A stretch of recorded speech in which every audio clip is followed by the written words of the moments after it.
I travelled to the Polka Theatre in Wimbledon to speak to Sarah Argent about her play Grandad Me and Teddy Too. Play is called Grandad, Me and Teddy Too, and it came about back in 2014.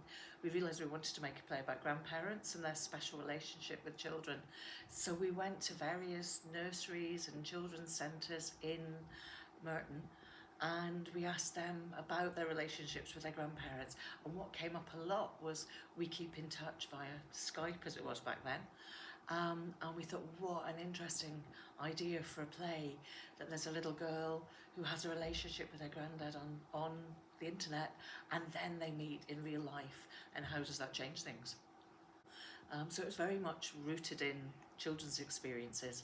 And then at the start of lockdown, I kept thinking, oh, there are so many more children who are developing relationships with their grandparents, not seeing them in the flesh, seeing them on screen. Wouldn't it be wonderful to revive this show, because it's so much more universal in experience now? A lot of my work is devised, so I'm kind of writing the shows in the rehearsal room with the actors. This one I wrote in advance of working with the actors, but inspired by some work with them. And it's just feeling there are so many stories that children need or want to hear, that are firmly rooted in their world, their imaginations, and they're the most amazing audience because they have such vivid imaginations. So in the show, we travel on a magic carpet, and you've got 2, 3, and 4 year olds who genuinely believe we're flying on a magic carpet. Just sitting with them, watching them, the awe and wonder on their faces, the delight, the giggles. There's no better audience to write for. Children are a theatre going audience like adults are. So they sit, they watch, they respond to the emotions of the characters.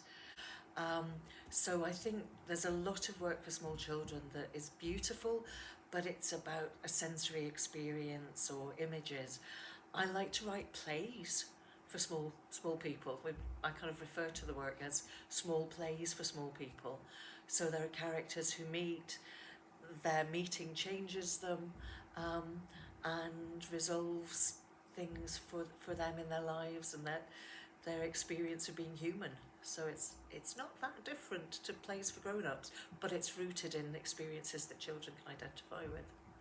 It's just so lovely to have a theatre here in the heart of Wimbledon, where children are absolutely at the centre of everything that we do.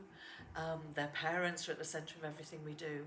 And then since the redevelopment of the building, it's absolutely beautiful. And every morning as I come in and walk through to the rehearsal room or now into the theatre, and you see parents and babies playing on the floor together, you see little ones sticking things on the magnetic board, you see children peering into a lighthouse and spotting that there are beautiful little objects inside, or sliding down the pole and climbing up in the garden. It's just the most incredible resource for the borough and beyond, and nationally and internationally. So I pinch myself every morning as I come in here. There was a little one the other day that the designers' little boys had been in, and they'd been acting out bits from the show for a week afterwards. Um, and there's something in the show where they look through binoculars and see imaginary things.